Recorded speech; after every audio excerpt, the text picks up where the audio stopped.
Hey guys, Peter here. I want to tell you about a pretty awesome scientist named Sir Isaac Newton. He's the one who established our 3 laws of motion that we know today. So let's get into it.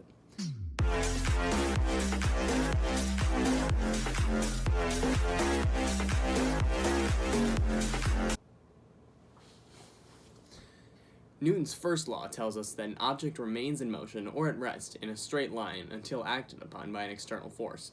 This can also be called the law of inertia. Newton's second law states that the mass times the acceleration of an object is equal to the force needed to move it. Newton's third law says that for every action there is an equal and opposite reaction force. Before we go any further, I want to make sure we define what mass is. Put simply, mass is stuff. Let's talk about inertia. Have you ever been thrown a ball in the street and missed the catch? What happened afterward? Did it stop dead in its tracks, or did it keep rolling? Newton's law here tells me that it'd keep rolling, since it was in motion, and your hand wasn't there to stop it. Now you may be thinking, now doesn't that roll come to a stop? Yes, but there was an external force, friction, and air resistance. Let's check out another example. Here I am with a car. The car is currently still. To make this car not still or moving, I would have to give it force, as I'm doing here. Now, this force that I put into the car perfectly shows the necessary unbalanced force that needs to be applied to an object to remove it from its motionless state to moving.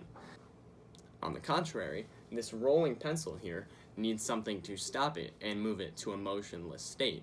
In this case, this could be the force that comes from my finger.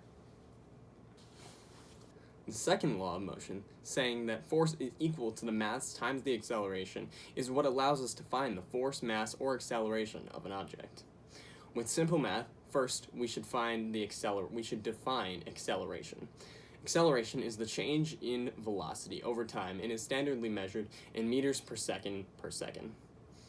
In this previous used ball example, we can assume that a ball's mass is known and that we knew what we wanted the acceleration of the ball to be, so that it would land in a certain spot. Now we would want to multiply these two quantities to find the force necessary to achieve this desired acceleration. Here's another example. Here I am with my bike. In this scenario, the bike's mass plus my own mass is the mass we're going to look at.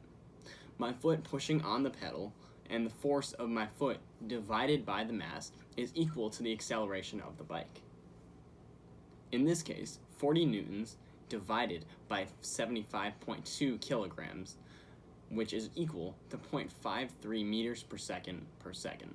And so now I can predict my exact acceleration on the bike, ignoring friction, air resistance, and hills and other factors. Newton's third law makes us consider why it is that pushing something causes your hand to compress or flex. When we push on the ball to throw it, it's harder than doing that same motion without the ball or a much smaller ball. That's because the first ball has pushed back on your hand harder than the smaller ball or no ball. This is equal and opposite reaction. How about an example? So, an example of Newton's third law that I like is stepping on something soft. I'm at home, so I have here a pile of shirts. When I step on the stack here, you can see that it depresses slightly. This is because the force of gravity pulls my body down onto it. However, the shirt pile also pushes up on me with what we call the normal force, evidenced by the fact that I am not moving toward the center of the earth. You may be wondering why it's possible for something to move at all if an equal and opposite force is applied. For that, let's talk about hammering a nail. The forces are being applied to different objects, so each only has one force acting on it, and is going to respond differently to that force. The hammer hits the nail, forcing it into the wood, and the nail hits the hammer, stopping it about where it made contact, because the force on the hammer was not as impactful as the force onto the nail. So, let's review.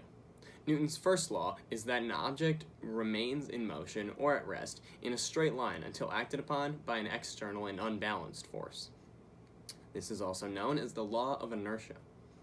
Newton's second law states that the mass times the acceleration of an object is equal to the force of needed to move it. Newton's third law says that for every action, there's an equal and opposite reaction. Thanks for watching.